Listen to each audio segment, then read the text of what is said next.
We're back, everybody. Well, pattern tile is super, super hot right now, but a lot of people are a little confused about how to use it in their own homes. And here to give us some courage is designer Olivia Botrie. Hi, sweetheart. Hi. We need courage.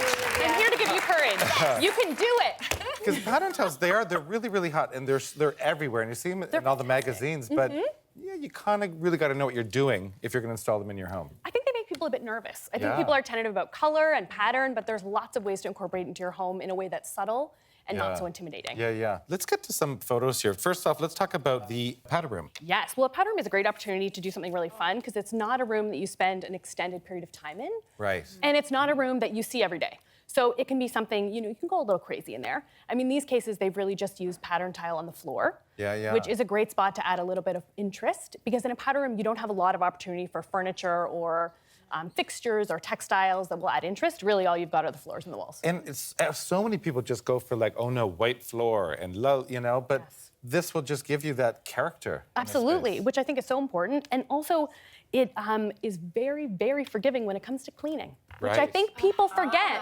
Patterns hide a multitude of sins, which, frankly, is very important. True. I mean, I really like the idea that I don't have to worry about every little spill because it's going to get covered. What do you think Persian rugs are so popular? They can be filthy and they never look dirty. Never know. And then you just go simple with the rest of your decor. Exactly. And look at these master bathrooms, just again, fantastic. Like, right? Who's into these guys? These patterns, You guys into those? Yeah. And the one on the left, I mean, they used a lot of color, which I think is fantastic.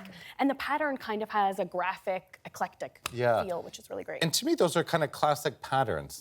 You know, the kind of stuff that you've seen around for years, like the herringbones and the things like that. Absolutely. And a lot of these patterns, I mean, the idea with the printed tile comes from, the encaustic tile that you would see in Spain or in Morocco that's, dating back hundreds of years. So this isn't a new idea. We're just kind of using it in a new way now. That's like these, literally when I first saw these, like this one here. So this center one here is one tile. Yes. Right? So the 4 tiles are made as one. But look in the corners, it's all sort of worn back. So this looks like a reclaimed, like you said, the cement tile that you got from Europe. Exactly. But it's not? No. So this is porcelain and it's factory made.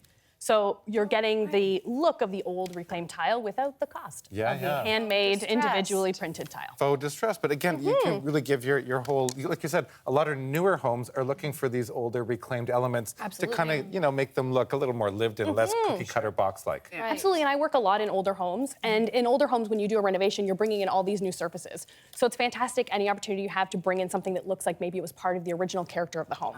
Which just is so nice, like in a kitchen where you have all these new clean countertops and backsplash and cabinets, and then you put in a floor that feels like maybe it could have been there originally. Right. And then if they get even more dirty and worn in, then they look even better. Exactly. So really, you should make it dirty. Yeah. So it's less cleaning, like you said, and this kitchen backsplash here. Again, I think that's gutsy, It is gutsy. Yeah. But I do feel like in terms of, feeling like it's, something you could change later, a floor would be harder to remove as you have to remove all the cabinets and put them back down. Whereas if you wanted to change the backsplash, that's an easier thing to modify over time. Yeah. Is it? Because I feel like I would put this in and I would love it for a few months and then I would get totally sick of it, right?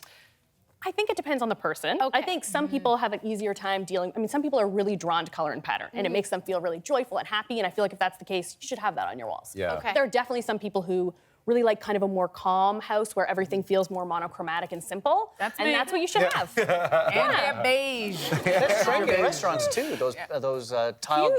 Huge. And also like tiled floors are very popular in restaurants. And again, for cleanliness in restaurants, it's really useful. Sure. Way easier to clean. Like, I mean, this already kind of looks messed up all the time. And so if someone scratches it or dings it, you don't have that issue. All of a sudden, this immaculate floor looks ruined. It's like, and this I love. This is like just so. It feels like you're on holidays. It's like you're in, some sort of bistro. Like right? you're dining out in Paris. Every night, right? I feel like this look is so classic. Yeah. Like, I feel like in 20 years, this would still look amazing. Like, the pattern, I mean, it's black and white, so it's neutral, but it's graphic, but it still looks traditional. And then with all the wood and the warmth of the brass, the space really feels so neutral. Speaking of, because you're talking about using color, or if you're a little bit nervous, black and white is classic, so that's a really good way to go, I feel like right? black and white's an easy way to go, and it's easier for a lot of people to incorporate.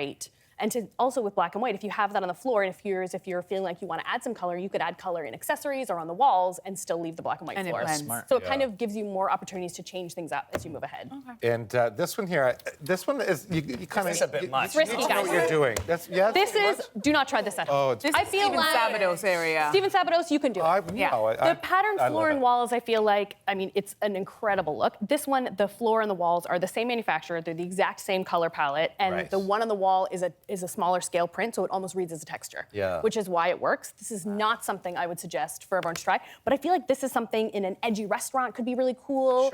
Or in a space that was going to be more of a public space that might be changed more frequently. Would be an interesting look. Absolutely, yeah. When you're dealing with tiles that already have a pattern, how do you figure out what color grout to use? I feel like everyone picks their tile and then they're like, I'm done. Grout is the most important decision. I feel like you would agree, Stephen. It's important. You're very passionate about grout. I really am, because I feel like too often people just default to white.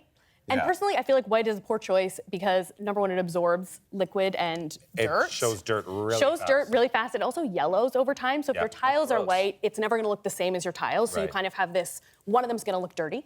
So I feel like they're better to, Jessi, do you have a lot of white grout? So much. I'm going to go give more money to my wedding friends, and then I'm going to go change the grout in my bathroom. You know, you can dye your grout.